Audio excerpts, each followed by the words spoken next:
Bismillah walhamdulillah wassalatu wassalamu ala rasulillah wa ala alihi wa sahbihi wa man walah wa asyhadu an la ilaha illallah wahdahu la syarikalah wa asyhadu anna muhammadan abduhu wa rasuluh sallallahu alaihi wa ala alihi wa sahbihi wasallam. Amma ba'd, kita masuk hadis yang ke-21.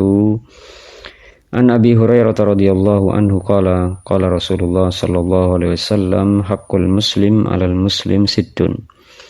Dari sahabat yang mulia Abu Hurairah radhiyallahu anhu, beliau berkata, telah bersabda Rasulullah sallallahu alaihi wasallam, hak seorang muslim atas muslim yang lain ada 6. Idza laqitahu fasallim alaihi, apabila engkau berjumpa dengannya maka ucapkanlah salam atasnya. Wa idza da'aka fa'ajibhu, apabila dia mengundangmu maka penuhi undangannya. Wa idza stansahaka fansahhu, apabila dia meminta nasihat kepadamu maka berilah dia nasihat. Wa idza atasa fahamidallah fashammithu, apabila dia bersin kemudian dia memuji Allah maka ucapkanlah tasmid, yakni ucapan yarhamukallah. Wa idza marida fa'udhu, apabila dia sakit maka jenguklah dia.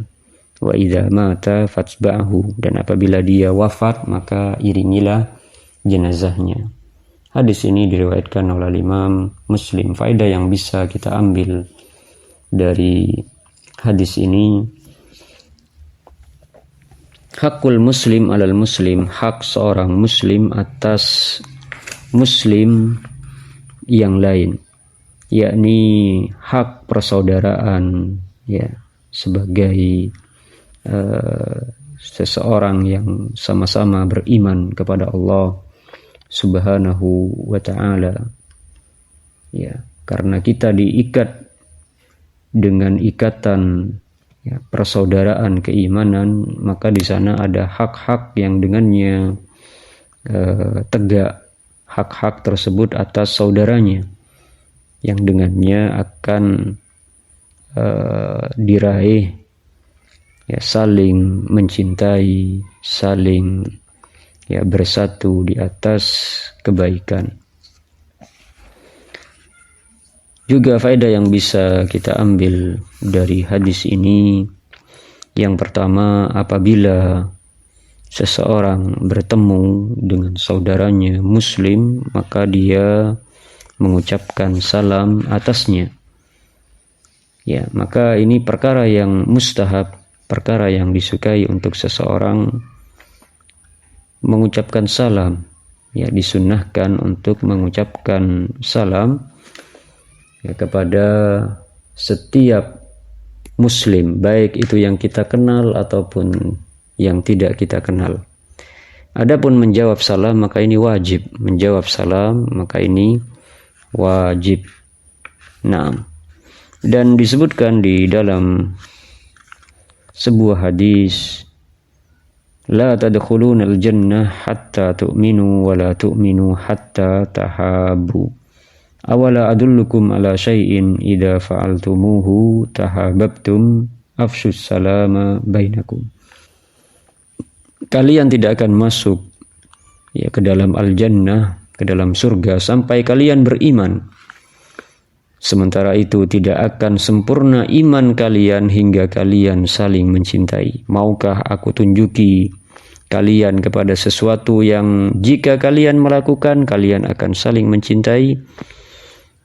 Maka Nabi SAW mengatakan, afsus salam bainakum, tebarkan salam di antara kalian.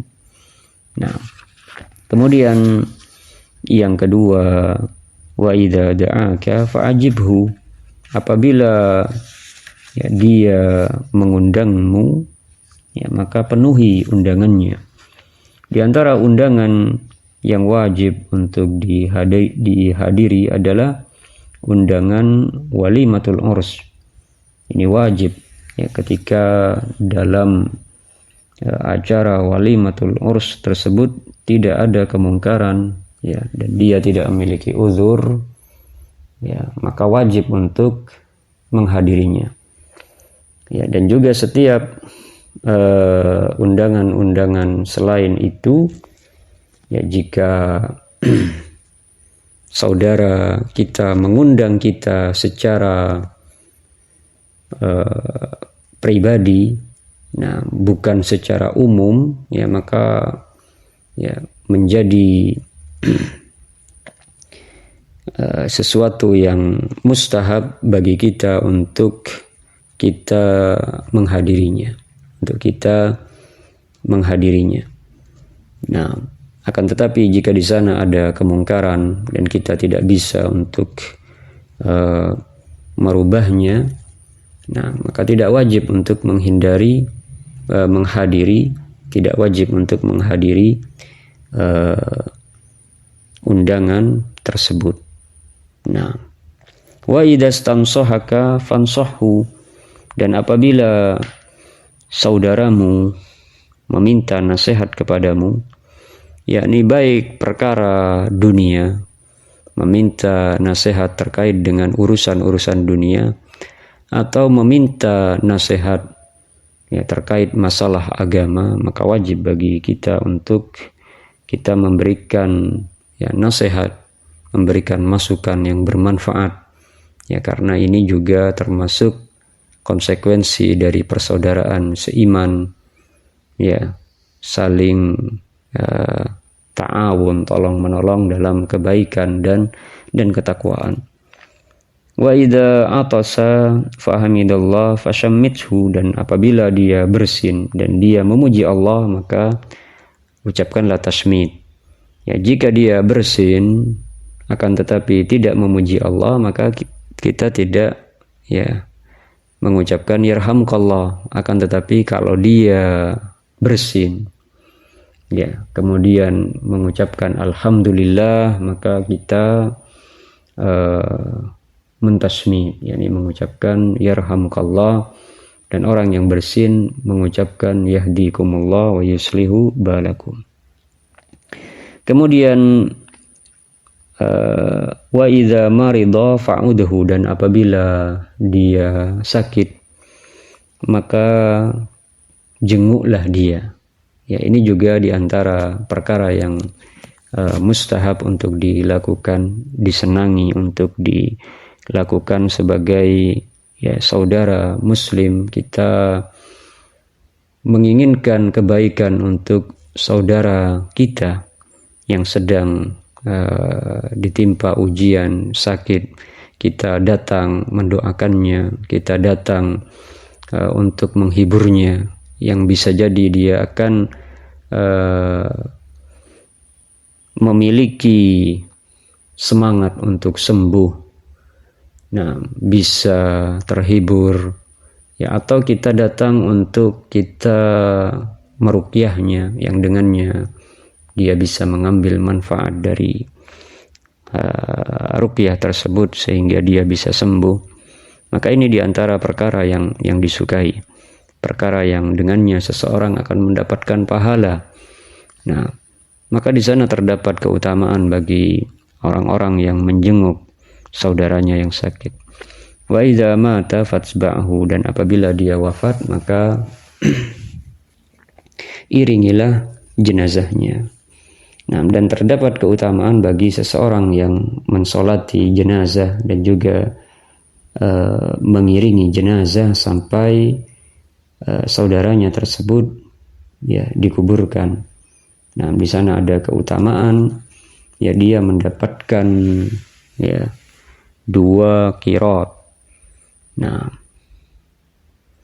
yang 1 qirat itu semisal ya gunung yang besar, pahala yang besar. Nah, maka hal ini ya jangan sampai disia-siakan, dilewati begitu saja ketika kita memiliki kesempatan dan waktu luang. Nah, berkata Asy-Syaikh Abdullah Al-Bassam rahimahullah, beliau mengatakan fihi al-amru biktisabil asya allati tajlibu al-mahabbah wal mawaddah wal ulfah min raddis salam wa tashmitil atis wa ijabatid da'wah wa iyadatil marid wa nahwi dzalika minal huquq allati sannaha al-Islam bainal muslimin li tamakkuni al-mawaddah wal ulfa bainahum wa tuwahhidi kalimatihim. Di dalam hadis Nabi ini, ya, kita diperintah untuk melakukan amalan-amalan yang dapat menumbuhkan kecintaan, kasih sayang, dan persatuan, seperti menebarkan salam, menjawab bersin, memenuhi undangan, menjenguk orang sakit, dan yang lainnya. Dari amalan-amalan yang dianjurkan dalam Islam terhadap kaum muslimin untuk menguatkan kecintaan dan persatuan di antara mereka, serta menyatukan kalimat mereka. Nah, mungkin itu yang bisa kita baca. Kita akhiri subhanakallahumma wa bihamdik, asyhadu an la ilaha illa anta, astaghfiruka wa atubu ilaik.